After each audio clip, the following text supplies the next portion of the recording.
नमस्कार, मैं भरत आपका स्वागत करता हूँ डीएनयू झारखंड में। चले जानते हैं आज की छोटी बड़ी खबरों को।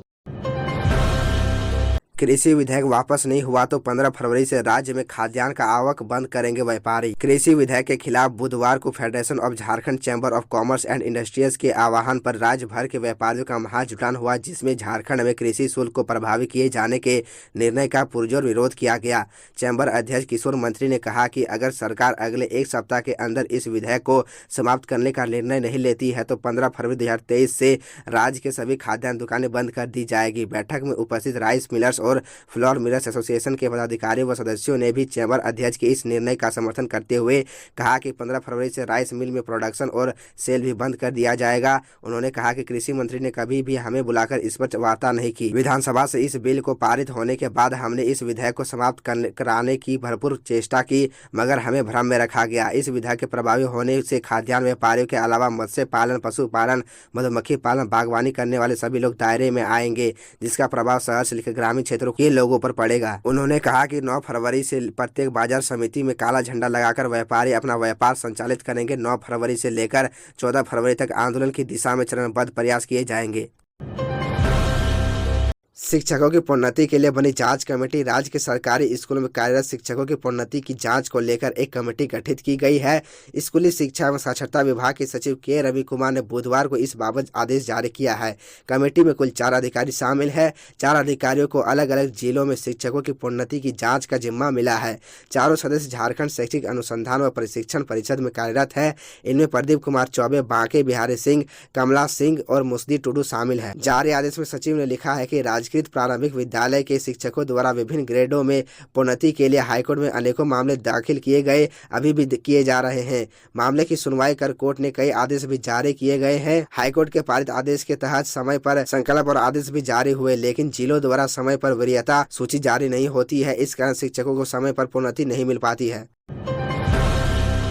रामगढ़ में कोयला व्यवसायी पर गोली चलाने के मामले में 4 नक्सली गिरफ्तार। रामगढ़ के कोयला व्यवसायी गजानंद प्रसाद पर भुरकुंडा में गोली चलाने के मामले में पुलिस ने नक्सली संगठन टीपीसी के 4 नक्सलियों को गिरफ्तार किया है। गिरफ्तार आरोपियों के पास से पुलिस ने 2,80,000 नगद समेत बाइक, देसी पिस्टल, 1 कट्टा, 3 राउंड गोली और मोबाइल जब्त किया है। गिरफ्तार नक्सलियों ने इससे पहले एक अन्य कोयला व्यवसायी नेपाल यादव पर फायरिंग की घटना को भी अंजाम दिया था।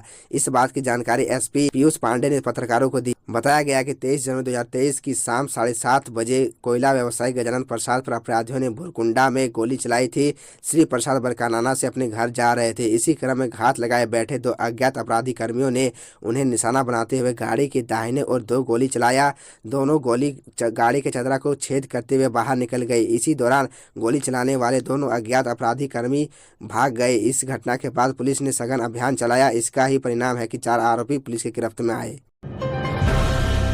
पारा मेडिकल कर्मियों की हड़ताल का 21वां दिन, कईयों की हालत बिगड़ी। बाबूलाल ने सरकार को घेरा। झारखंड के 7,000 से ज्यादा स्वास्थ्य कर्मी हड़ताल पर हैं। राष्ट्रीय स्वास्थ्य मिशन के तहत कार्यरत झारखंड के जीएनएम, एएनएम सहित अन्य पारा मेडिकल कर्मी बीते 21 दिनों से हड़ताल पर है। 21 स्वास्थ्यकर्मी वैसे हैं जो पिछले 24 जनवरी से ही आमरण अनशन पर है। उनकी हालत दिनों दिन बिगड़ती जा रही है। बता दें कि ये स्वास्थ्यकर्मी सेवा नियमित किए जाने की मांग कर रहे हैं। स्वास्थ्यकर्मियों का कहना है कि उन्हें सेवा देते हुए 10 साल बीत चुके हैं। सुप्रीम कोर्ट के दिशा निर्देश के मुताबिक उनकी सेवा नियमित की जानी चाहिए। गौरतलब है कि राज्य भर के हजारों कर्मियों राजधानी रांची में राजभवन के समक्ष हड़ताल पर बैठे हैं। पारा मेडिकल कर्मी 16 जनवरी से ही आंदोलनरत है। 16 जनवरी को पारा मेडिकल कर्मियों ने मोरहाबादी मैदान से मुख्यमंत्री आवास तक रैली का आयोजन किया था, लेकिन उन्हें बीच में रोक दिया गया। तब से सभी राजभवन के समक्ष ही बैठे हैं। गौरतलब है कि ऑल झारखंड पारा मेडिकल एसोसिएशन ने भी हड़ताल का समर्थन किया है।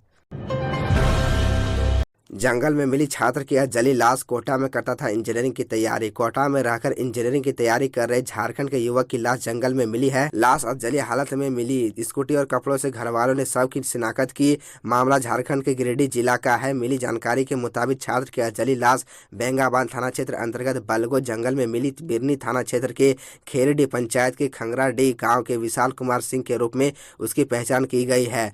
पुलिस ने शव को अपने कब्जे में लेकर अंत परीक्षण के लिए गिरिडीह सदर अस्पताल भेज दिया है। पुलिस ने घटनास्थल से एक स्कूटी, मोबाइल, चप्पल, कुछ सिक्के और प्लास्टिक की बोतल में पेट्रोल भी जब्त किया है। लड़का राजस्थान के कोटा में रहकर इंजीनियरिंग की तैयारी कर रहा था। वह 10 दिन पहले परीक्षा देने यहाँ आया था। फिलहाल वह अपनी माँ के साथ कृष्णा नगर में रहता था। कृष्णा नगर में उसकी माँ एक किराए के मकान में रहती थी। छात्रा के पिता बबन सिंह सऊदी अरब में रहते हैं। वह मंगलवार को दिन तकरीबन 11 बजे अपनी मां से यह कहकर निकला था कि किताबें खरीदने जा रहा है। इधर युवक का जला शव मिलने से इलाके में सनसनी फैल गई है।